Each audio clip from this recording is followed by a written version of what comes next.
What time is it? It's time for the Abbott and Costello Show. We're on the air for ABC here in Hollywood. Well, what are we waiting for? Let's go with the Abbott and Costello Show.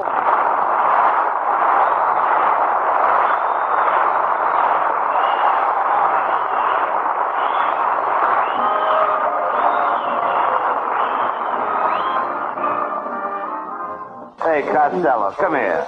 How did you get your clothes so dirty? Just look at your coat. It's torn and your shirt is ripped and... That ain't my fault, Abbott. What? I was out on one of my Sam Shovel detective stations last night. I investigated a robbery at the fraternity house in UCLA. But I miscalculated. Got into one of the girls' dormitories. How did you manage to do that? By careful miscalculation.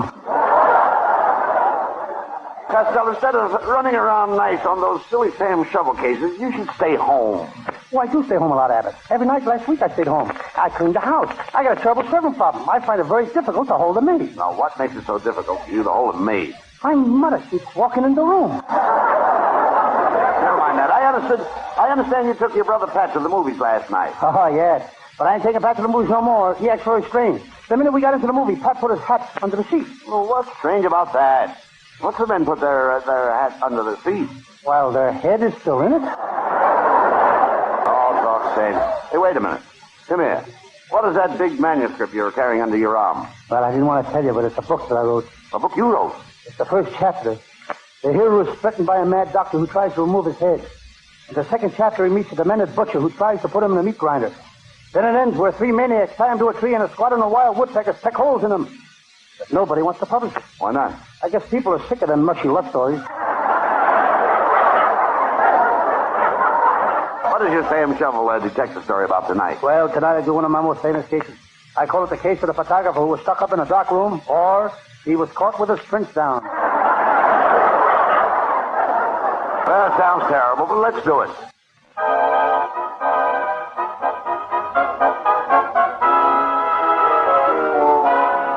Now, the makers of Bebop Bubble Bath present the adventures of Sam Shovel, Private Detective. But first, a word about our product, Bebop Bubble Bath.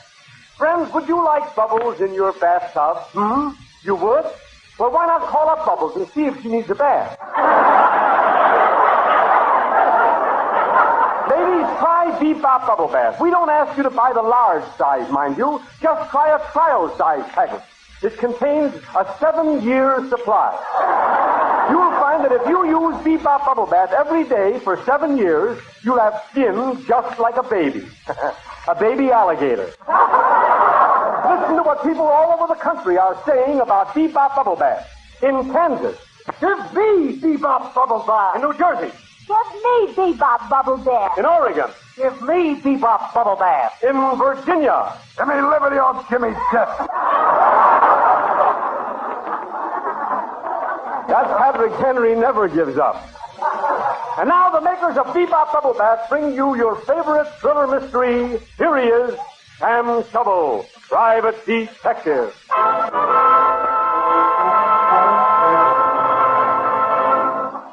Yes. I'm Sam Shovel. Sam Shovel, Private Detective. The detective business has been mighty slow lately. Last night, having nothing to do, I went to a big public library and buried my nose in a book. This morning, I had a heck of a job finding it. I forgot what book I buried it in.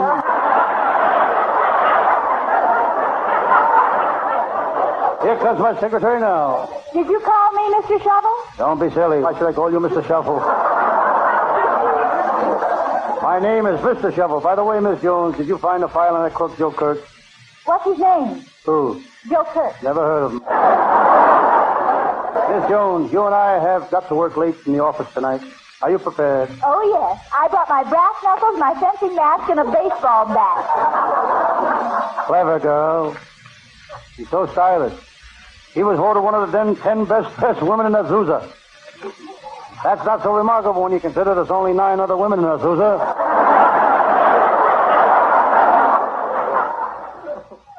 Suddenly, the inter-office communication system buzzes. It's my secretary. She speaks. Mr. Shovel, there are 2 men here to see you about a case.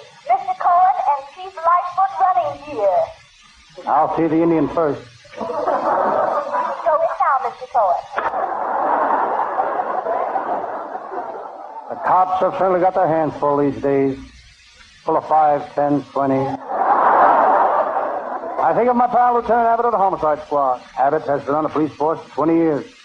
He knows which side his bread is buttered on. He can take any piece of bread and say, this side is buttered. Sam, I'm on the trail of Zeke, hillbilly moonshiner, burglar. Lieutenant Abbott, I'll be glad to help you. What do you want? Well, you've seen Zeke. Give me a thumbnail description of him. Well, he uses liquid polish, and his cuticle is pushed way back. Sam, I want you to go with me to the Ozarks. I've got to capture Zeke. It'll be a dangerous trip. Those hillbillies are strange people. They're always arguing, shooting and farming. Yep, shooting, fighting, and fertilizing. Come on, Sam, we're heading for the hill.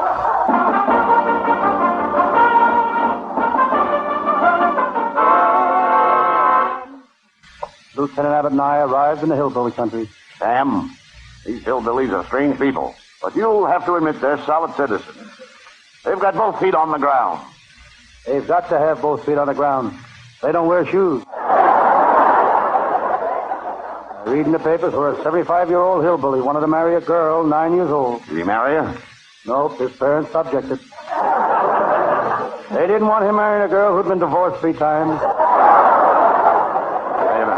Wait a minute, Sam. Here comes a bunch of hillbillies.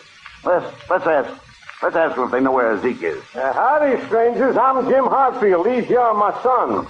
I'm Sam Shovel, the detective, and this is Lieutenant Abbott. Boys, say hello to the strangers. Lem? Clem?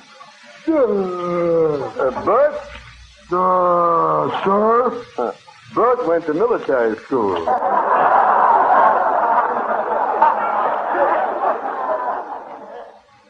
I don't like the looks of these guys, Abbott. The skinny one has got an ear of corn and 2 pumpkins.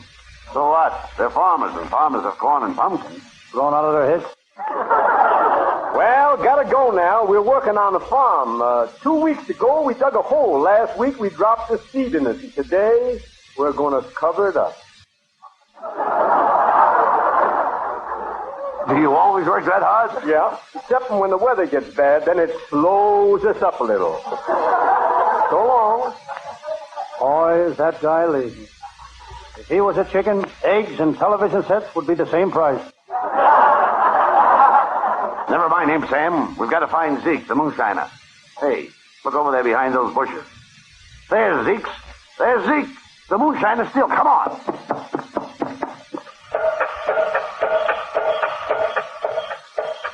Hey, look.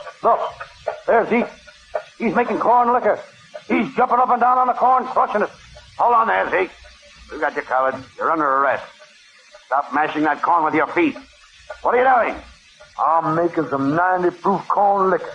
And tomorrow I'm going to make some that's 100 proof. How do you do that? For that, I take off my shoes. Zeke, how do you make that corn liquor? Well, first I mash up the corn. Then I dump in a gallon of turpentine. Then a gallon of Clorox. And 2 quarts of juniper juice. Don't you put no alcohol in it? What? Ruin the taste? Zeke, we're taking you to jail. Sam, grab some of that moonshine for evidence. You better taste it to make sure we got the right stuff. Lieutenant Abbott, you know I never touch the stuff. So you're a brave detective, eh? Sam Shovel, eh? Go ahead, you coward. Taste it. That stuff will grow hair on your chest. He's only kidding, Sam. Go ahead and taste it. Okay. Speak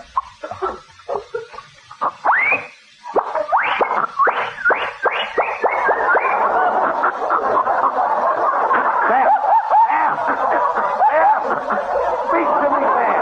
Don't stand there, Lieutenant. Call a barber. This hair is so thick I can't see where I'm going. Get me out of here!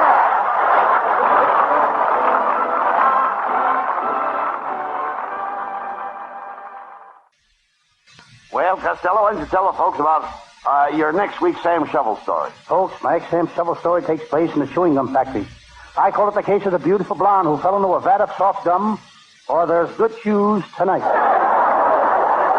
Yes, and our writers are working on the case right now.